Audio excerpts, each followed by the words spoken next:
Picture this. You wake up one morning to find strangers surveying your land your family has owned for 3 generations. They're not trespassers. They're contractors, hired by your own homeowners association, preparing to seize 1,500 acres of your ranch to build luxury lakefront mansions for the HOA board members themselves. But here's the twist that'll make your jaw drop. By the time this story ends, those same HOA members who thought they could steal my family's legacy will find themselves homeless watching as I legally auction off their $10 million waterfront properties from the courthouse steps. Where are you watching from? Drop a comment below, because you're about to witness the most epic property revenge story that involves corrupt HOA board members, shady backroom deals, century-old land rights, and a legal loophole so obscure that even the lawyers didn't see it coming until it was too late.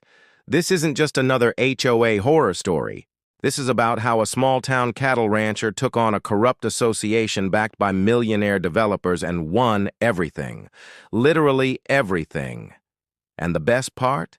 Every single move I made was completely legal. But let me start from the beginning, because understanding how deep this corruption ran will make the final victory taste even sweeter. My name is Marcus Thompson, and for 43 years, I've called the Rolling Hills Ranch home. This wasn't just any property. It was 1,500 acres of prime Texas hill country, complete with natural springs, century-old oak trees, and grazing land that had sustained our family's cattle operation since 1889. My great-grandfather homesteaded this land when it was nothing but wilderness, and 3 generations of Thompsons had poured their sweat, blood, and dreams into every acre. The ranch sat at the heart of what would eventually become Willow Creek Estates, one of those sprawling planned communities that developers love to build around existing properties. When the development started going up in 2018, we were assured by the initial developers that our ranch would remain untouched, protected by deed restrictions and agricultural exemptions that had been carefully negotiated by my father decades earlier. What we didn't anticipate was how the homeowners association would evolve once the community was fully established. Willow Creek Estates attracted a particular type of resident: wealthy retirees, tech executives working remotely, and investment property owners who saw the hill country as their personal playground. The community featured million-dollar homes with perfectly manicured lawns, a championship golf course, marina access to Lake Travis, and enough HOA rules to fill a phone book. The association was run by 5 board members, and from day one, it was clear they viewed themselves as the lords of their own private kingdom. There was Patricia Blackwell, a former corporate attorney who treated every HOA meeting like a hostile takeover. Robert Chen, a tech mogul who'd made his fortune in Silicon Valley before retiring to Texas. Sandra Morrison, an interior designer whose own home looked like it belonged in Architectural Digest. Michael Torres, a retired judge who never missed an opportunity to remind everyone of his legal background. And finally, David Pierce, a real estate developer who always seemed to have his finger in every major property deal in the county. Now, you might be wondering why a cattle rancher would be subject to HOA rules in the first place. The answer lies in a legal technicality that would later become the foundation of everything that followed. When Willow Creek Estates was developed, the original plat included language that designated the entire area, including pre-existing properties like mine, as being subject to the Bond Community Enhancement and Development Authority of the HOA. At the time, this seemed like harmless legal boilerplate. My attorney had assured me it was just developer language to ensure architectural consistency for new construction. The key phrase was new construction. Nobody imagined the HOA would try to extend their authority over existing properties, especially working ranches with agricultural exemptions. For the first 3 years, everything was relatively peaceful. I minded my cattle, they minded their golf games, and we coexisted like civilized neighbors. Sure, there were occasional complaints about the smell during branding season, and Patricia Blackwell once tried to cite me for having unsightly farm equipment visible from the main road, but these were minor irritations that usually got resolved with a phone call. But everything changed in late 2021 when the HOA hired a new management company called Pinnacle Property Solutions. The company was run by a man named James Hartwell, who had a reputation for aggressive enforcement and creative interpretation of HOA covenants. Within weeks of taking over, violation notices started flying throughout the community for infractions that had been overlooked for years. And that's when they set their sights on my ranch. The first sign of trouble came in the form of a certified letter in January 2022. The HOA was demanding that I remove what they called agricultural structures that diminish property values within 90 days. These weren't ramshackle buildings. They were talking about my century-old barn, my cattle shelters, and even the windmill that my great-grandfather had installed in 1923. I figured this was just Hartwell flexing his muscles, trying to prove his worth to the board.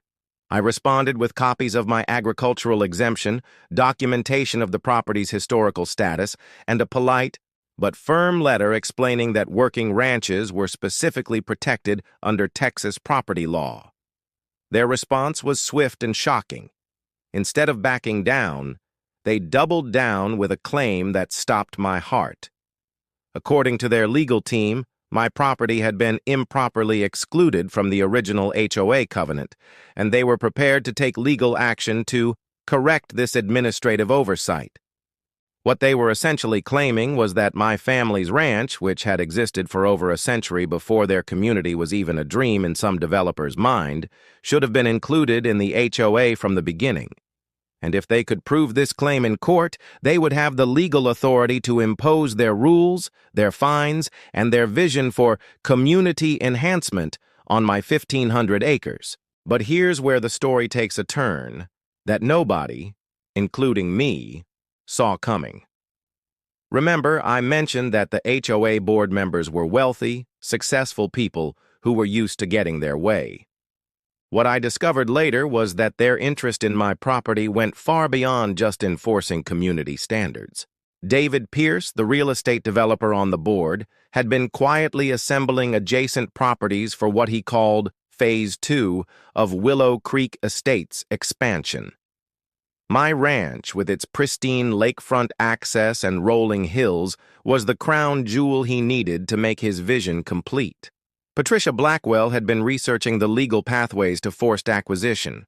Robert Chen had already secured financing for a luxury development that would replace my cattle operation with $50 million worth of custom homes.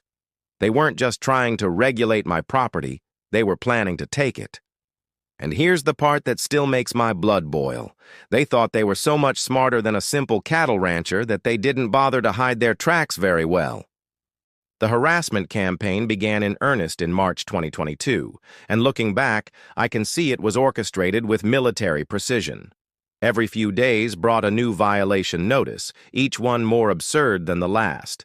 They cited me for having livestock odors that violated the community's air quality standards. They demanded I install decorative fencing around my entire property perimeter to maintain visual harmony with neighboring properties, a project that would have cost nearly $200,000 and served no practical purpose for a working ranch. But the most insulting citation was for unauthorized agricultural activities in a residential zone. These people were claiming that raising cattle on land that had been a cattle ranch for over a century was somehow a violation of their community standards. The sheer audacity was breathtaking. Each violation came with escalating fines. What started as $50 penalties quickly jumped to $500, then $2,000 per infraction.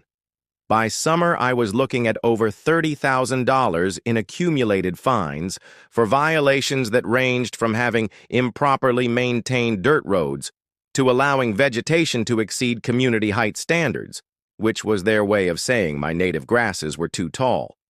Now, before you think I just rolled over and took this abuse, let me be clear, I fought back at every step. I hired Austin's best agricultural property attorney, a bulldog named Sarah Mitchell who specialized in exactly these kinds of cases. We challenged every single violation, demanded hearings, and presented documented evidence that my property was legally exempt from HOA authority. But here's what I learned about fighting an HOA with deep pockets and unlimited time. They don't have to be right. They just have to outlast you. Every challenge triggered more legal fees, more paperwork, more time spent in meetings instead of working my ranch. They were bleeding me financially and emotionally, and they knew it. The breaking point came in August 2022, when I received what they called a final notice of covenant enforcement action. The HOA was claiming that my accumulated violations and unpaid fines gave them the legal right to place a lien on my property and, if necessary, force its sale to satisfy the outstanding debt. Let me paint you a picture of just how ridiculous this situation had become. I owned 1,500 acres of debt-free land that my family had worked for 4 generations. The property was worth somewhere between $8 and $12 million, depending on how you valued the development potential. And this HOA was threatening to seize it all over $30,000 in made-up fines for violations like having a barn that was architecturally inconsistent with community standards. But the real gut punch came when I started digging into the HOA's finances and discovered what they were planning to do with my land once they seized it. Remember David Pierce, the real estate developer on the board? Through a series of shell companies and partnership agreements that took my attorney weeks to untangle, Pierce had already secured preliminary approval for a luxury lakefront development called Willow Creek Estates Phase 2. The development would feature 25 custom homes, each selling for between $2 and $4 million. The total project value was estimated at over $100 million. And where was this development supposed to be built? You guessed it, on my 1,500 acres of ranch land. Patricia Blackwell had been working with a property law firm in Dallas to establish legal precedent for what they euphemistically called community enhancement through strategic land acquisition. Essentially, they were building a legal framework that would allow HOAs to seize properties that didn't comply with community standards, even if those properties predated the HOA itself. Robert Chen had lined up financing through his tech industry connections, treating the whole thing like a startup venture. His internal emails, which we later obtained through discovery, referred to the project as the Thompson Acquisition, and included detailed financial projections showing how my ranch would be carved up and sold off. Sandra Morrison had already begun preliminary design work for what she called Hill Country Luxury Living, complete with architectural guidelines that would transform my grazing land into a gated community with a private marina, helicopter landing pad, and equestrian facilities for show horses, not working cattle. And Michael Torres, the retired judge, was providing legal cover, assuring the others that their interpretation of the HOA covenant was sound and that they could successfully defend against any challenges I might bring. The most infuriating part was how confident they were that I would just give up and sell. Their correspondence, which I obtained later, was filled with dismissive references to the rancher and assumptions that I lacked the sophistication or resources to mount an effective legal defense. They saw me as an obstacle to be removed, not a neighbor to be respected. But remember how I mentioned earlier that every move I eventually made was completely legal? Well, that's because while they were plotting to steal my land, I was doing something they never expected from a simple cattle rancher. I was studying. Sarah Mitchell had introduced me to a legal concept that would become my secret weapon: reciprocal enforcement of covenant obligations. Essentially, if an HOA could enforce their covenants against property owners, then property owners could potentially enforce those same covenants against the HOA and its board members. Most HOA covenants include language about fiduciary responsibility, acting in the best interests of the community, and avoiding conflicts of interest. What if I could prove that the board members were violating these obligations in their pursuit of my property? As fall turned to winter in 2022, I began what I privately called Operation Paperwork. Every public record, every board meeting minute, every financial document that was legally available, I requested it all. I attended every HOA meeting, not to plead my case, but to observe and document. I recorded every interaction, photographed every violation notice, and created a timeline that told a very different story than the one the board was presenting to the community. What I discovered was even worse than I had imagined. The HOA's legal fees for their action against me were being paid through a special assessment that had been approved without proper notification to the community. Essentially, my neighbors were unknowingly funding the legal campaign to steal my ranch, thinking their money was going toward general community improvements.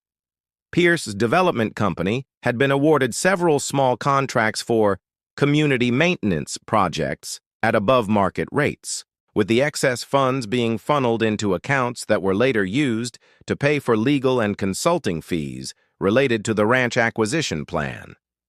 Blackwell's law firm had been retained by the HOA for general legal services, but was primarily working on research related to forced property acquisition, work that directly benefited her personal investment in the development project.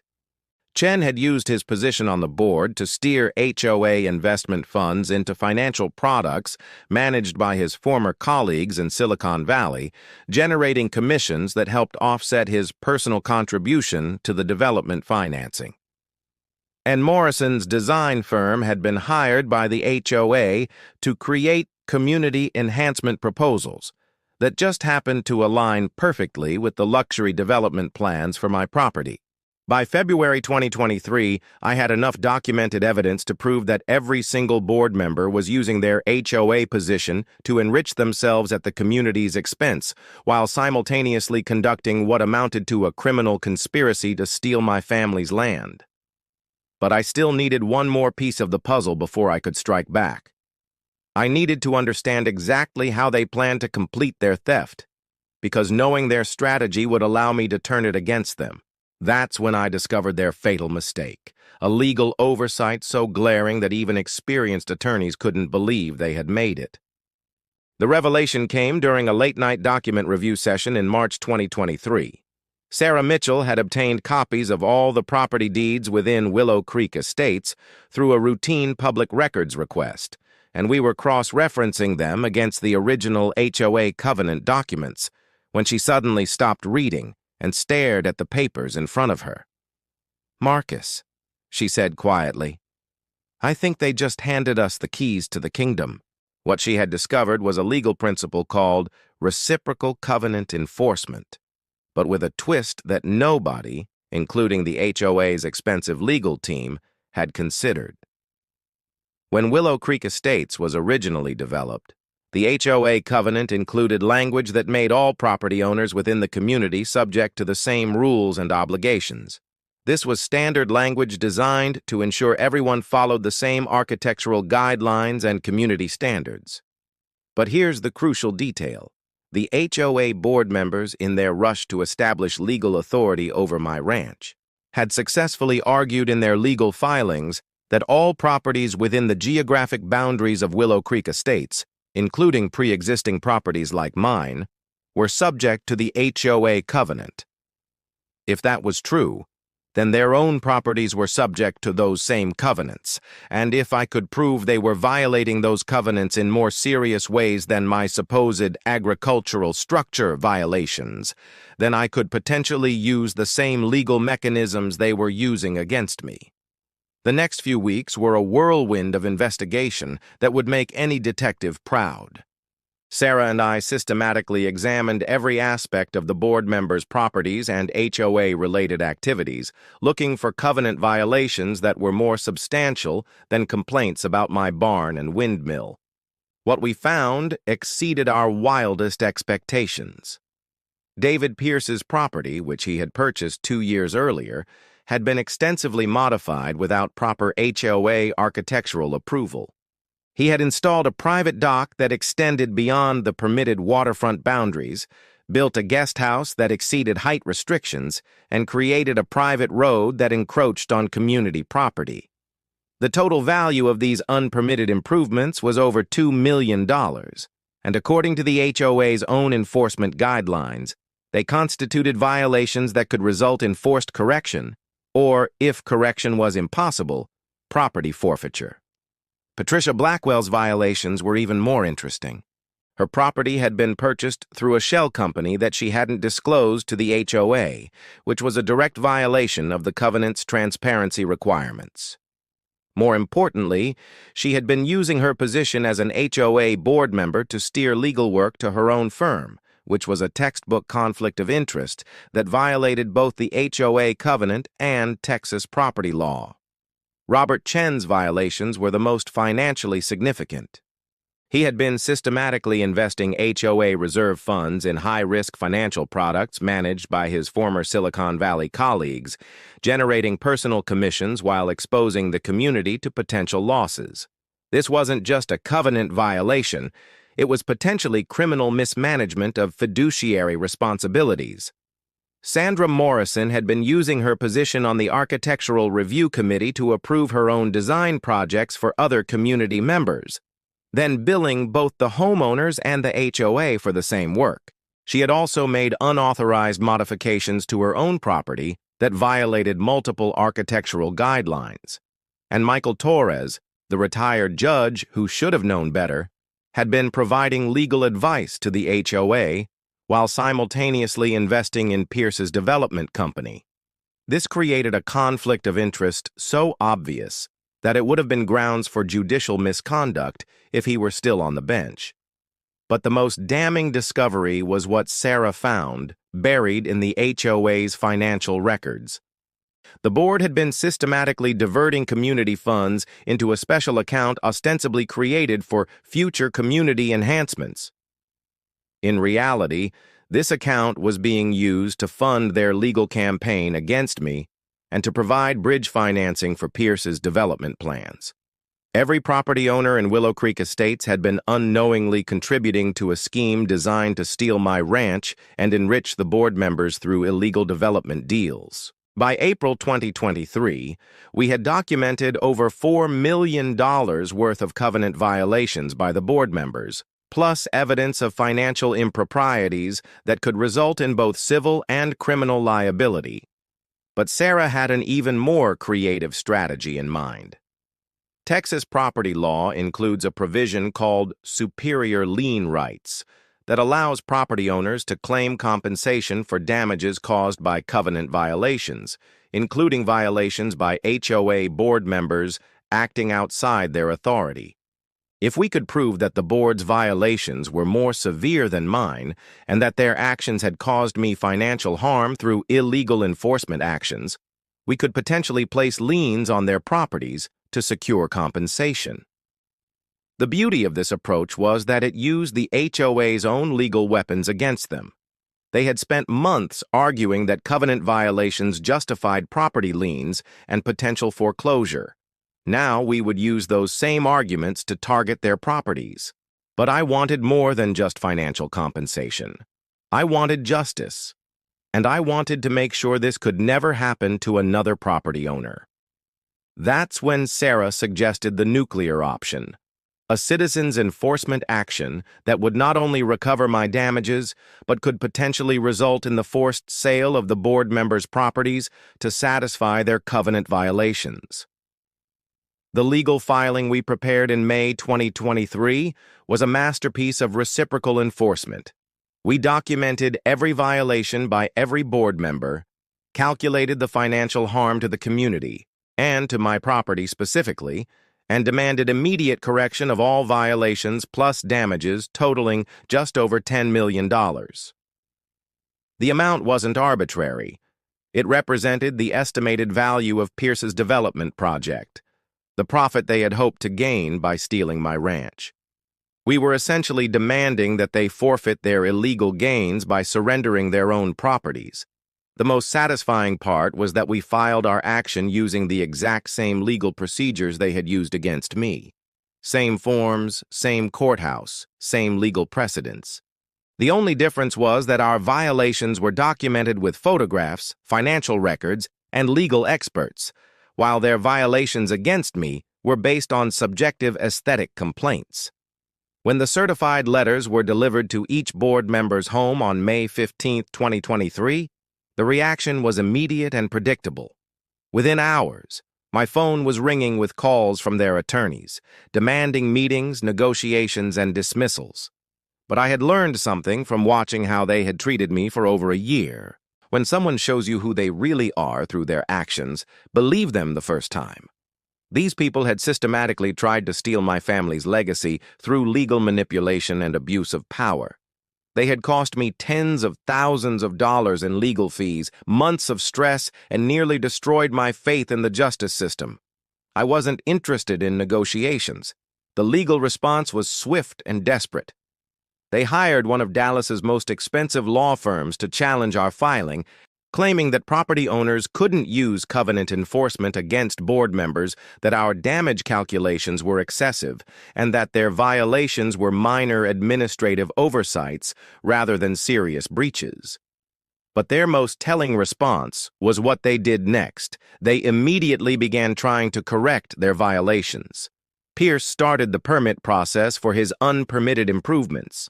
Blackwell disclosed her property ownership structure. Chen began unwinding his questionable investment strategies. Morrison filed amended architectural approvals for her property modifications. Their frantic efforts to fix their violations only proved that they knew they were guilty. But it was too little, too late. Texas property law is clear. Covenant violations that result in financial harm to the community cannot be retroactively corrected without full compensation for the damages caused, and the damages in this case were substantial and ongoing. The real turning point came in July 2023, when the HOA's insurance company reviewed our legal filing and immediately dropped coverage for the board members' actions. The insurance company's investigation had confirmed what we already knew. The board had been acting outside their authority and in violation of their fiduciary duties. The insurance company wasn't going to pay for what they classified as intentional misconduct. Without insurance coverage, each board member was personally liable for their portion of the damages. And without the HOA's legal budget to defend them, they were suddenly facing the same financial pressure they had tried to impose on me. By August, cracks were showing in their united front. Chen was the first to break ranks, offering to settle his portion of the damages in exchange for dropping the action against his property.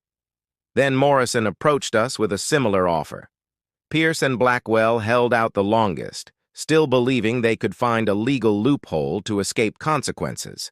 But the final blow came when the Texas Attorney General's office opened an investigation into the HOA's financial practices based on our documented evidence. What had started as a property dispute was now becoming a criminal investigation into public corruption and fiduciary misconduct. That's when I made the decision that would define the final act of this drama. I rejected all settlement offers and demanded full enforcement of the covenant violations, including the forced sale of properties to satisfy the outstanding damages.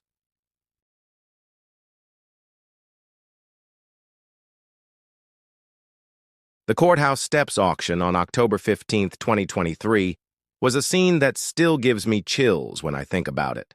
After 18 months of legal warfare, 5 HOA board members who had tried to steal my family's ranch were about to watch their own luxury properties sold to satisfy the liens I had placed against them for their covenant violations. The irony wasn't lost on anyone present. These were the same courthouse steps where they had planned to auction off my 1,500 acres to pay for $30,000 in fabricated fines. Instead, they were watching as nearly $10 million worth of their waterfront properties were sold to pay for the damages they had caused through their illegal scheme. David Pierce's $2.5 million lakefront mansion went first. The bidding was competitive, with several local real estate investors recognizing a bargain when they saw one. The final sale price was just over $2 million, enough to cover his portion of the damages plus legal fees. Pierce stood at the back of the crowd wearing sunglasses and a baseball cap, trying to remain inconspicuous as his dream home was sold to strangers. Patricia Blackwell's property was next, a stunning contemporary home with panoramic lake views that had been featured in Texas Monthly magazine. The final bid was $1.8 million, significantly below its appraised value but more than sufficient to satisfy her lien. Blackwell didn't attend the auction, but her attorney was there taking notes and looking increasingly uncomfortable as the proceedings continued. Robert Chen's ultra-modern smart home, complete with automated systems that he had designed himself, sold for $2.2 million. The buyer was a tech entrepreneur from Austin who appreciated the sophisticated automation systems that Chen had installed. Chen had the grace to attend the auction personally, and after his property sold, he actually approached me to apologize for what had happened. It was the first genuine apology I had received from any of the board members. Sandra Morrison's designer showcase home, with custom interiors that had cost more than most people's entire houses, went for $1.7 million. The buyer was a young couple from Dallas who were thrilled to get a professionally designed home at a fraction of its original cost. Morrison's absence from the auction spoke volumes about her unwillingness to face the consequences of her actions. The final property to be auctioned was Michael Torres's estate, a sprawling property with guest houses and a private tennis court. As a retired judge, Torres should have understood better than anyone the importance of ethical conduct and fiduciary responsibility. His property sold for $3.1 million, the highest single sale of the day. When the dust settled, the total proceeds from the 5 property sales exceeded $10.3 million. After satisfying all the liens and legal fees, there was actually a surplus that would be distributed back to the Willow Creek Estates community to compensate for the funds that had been improperly diverted by the board. But the story doesn't end with the auction. The ripple effects of this case have continued to spread throughout Texas and beyond, creating precedents that will protect property owners for years to come. The Texas Attorney General's investigation resulted in criminal charges against Pierce for conspiracy and fraud, and civil penalties against all 5 former board members for fiduciary misconduct.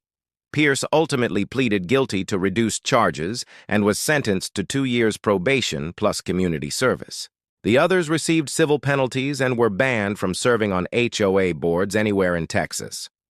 The HOA's management company, Pinnacle Property Solutions, lost their license and went out of business within 6 months. James Hartwell, the aggressive manager who had started the whole mess, was found to have been systematically overcharging HOAs throughout the state. He's currently facing fraud charges in multiple counties. Willow Creek Estates itself has undergone a complete transformation. The remaining property owners voted to dissolve the old HOA structure and create a new, more democratic governance system with term limits, financial transparency requirements, and strict conflict of interest policies. They asked me to serve on the new board, which I politely declined. I've had enough HOA politics to last a lifetime. More importantly, this case has become a legal precedent that's being cited in property disputes across the country. The principle of reciprocal covenant enforcement that we used has been adopted by property rights attorneys in dozens of states, giving individual property owners powerful tools to fight HOA overreach. Sarah Mitchell has received inquiries from property owners as far away as California and Florida, all dealing with similar situations where HOA boards have overstepped their authority. The legal strategy we developed has been refined and adapted to help homeowners fight back against corrupt boards, excessive fines, and attempts at property theft through legal manipulation. But perhaps the most satisfying outcome has been the impact on my own life and property.